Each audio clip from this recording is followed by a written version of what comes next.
उत्पत्ति अध्याय 38। यहूदा और तमार।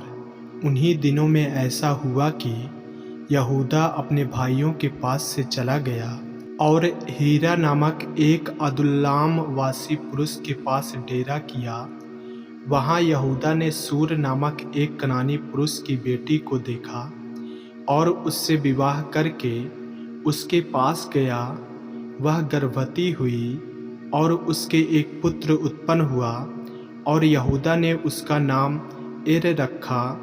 वह फिर गर्भवती हुई और उसके एक पुत्र और उत्पन्न हुआ और उसका नाम ओनान रखा गया। फिर उसके एक पुत्र और उत्पन्न हुआ और उसका नाम सेला रखा गया। और जिस समय इसका जन्म हुआ उस समय यहूदा कजीब में रहता था और यहूदा ने तमार नाम की एक स्त्री से अपने जेठे एर का विवाह कर दिया।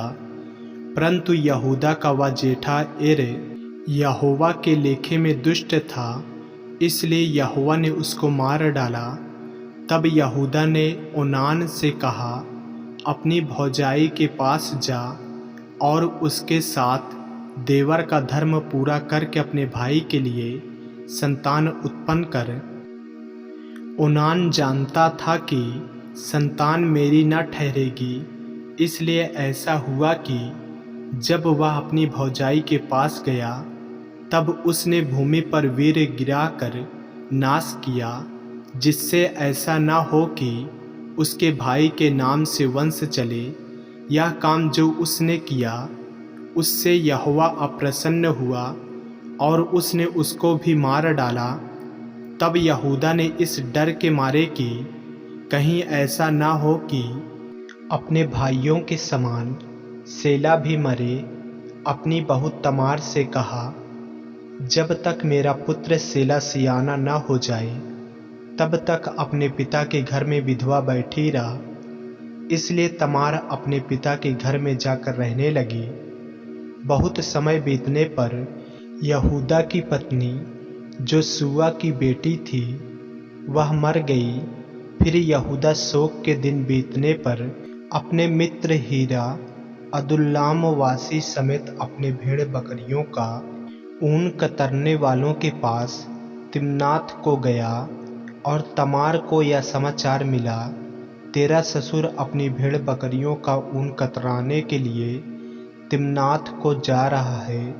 तब उसने यह सोचकर कि सेला सयाना तो हो गया, पर मैं उसकी स्त्री नहीं होने पाई, अपना विधवापन का पहरावा उतारा और घूंघट डालकर अपने को ढांप लिया और एनाम नगर के फाटक के पास जो तिम्नात के मार्ग में है जा बैठी। जब यहूदा ने उसको देखा उसने उसको वैसा समझा, क्योंकि वह अपना मुंह ढांपे हुए थी। वह मार्ग से उसकी ओर फिरा और उससे कहने लगा, मुझे अपने पास आने दे, क्योंकि उसे यह मालूम न था कि वह उसकी बहू है। उसने कहा, यदि मैं तुझे अपने पास आने दूं तो तू मुझे क्या देगा? उसने कहा, मैं अपनी बकरियों में से बकरी का एक बच्चा तेरे पास भेज दूंगा। तब उसने कहा, भला उसके भेजने तक क्या तू हमारे पास कुछ रेहन रख जाएगा? उसने पूछा, मैं तेरे पास क्या रेहन रख जाऊं? उसने कहा, अपनी मोहर और बाजूबंद और अपने हाथ की छड़ी। तब उसने उसको वे वस्तुएं दे दी और उसके पास गया और वह उससे गर्भवती हुई। तब वह उठकर चली गई और अपना घूंघट उतार के अपना विधवापन का पहरावा फिर पहन लिया। तब यहूदा ने बकरी का एक बच्चा अपने मित्र उस अदुल्लाम वासी के हाथ भेज दिया कि वह रेहन रखी हुई वस्तुएं उस स्त्री के हाथ से छुड़ा ले आए, पर वह स्त्री उसको न मिली। तब उसने वहाँ के लोगों से पूछा, वह देवदासी जो एनैम में मार्ग की एक ओर बैठी थी कहाँ है?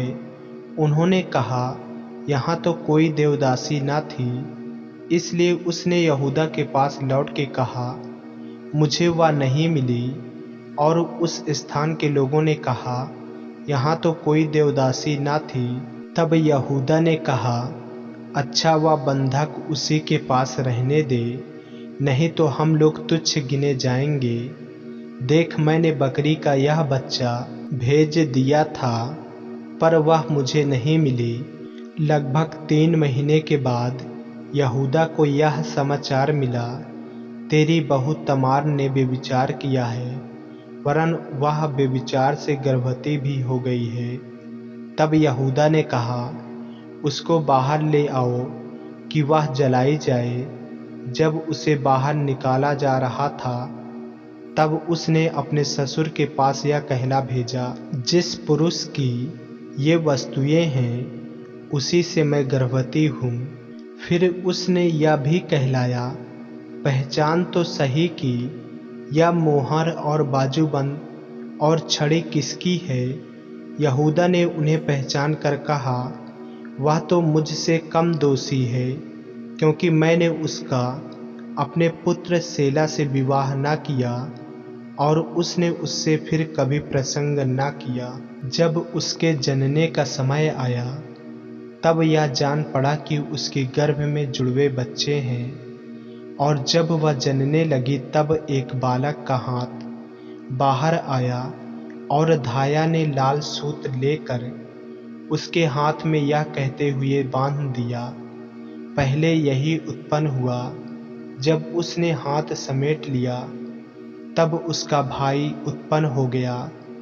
तब उस धाया ने कहा, तू क्यों बरबस निकल आया है?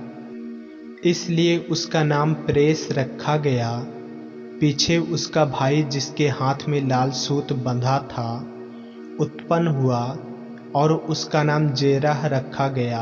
आमीन। ऐसे ही वचनों को सुनने के लिए हमारे चैनल को सब्सक्राइब करें और बेल आइकन के बटन को दबाएं। और यदि आप हमारे फेसबुक पेज पर, इंस्टाग्राम पे नए हैं, तो हमारे पवित्र बाइबल को फॉलो करें, लाइक करें, ताकि परमेश्वर का वचन रोजाना आप तक पहुंच सके।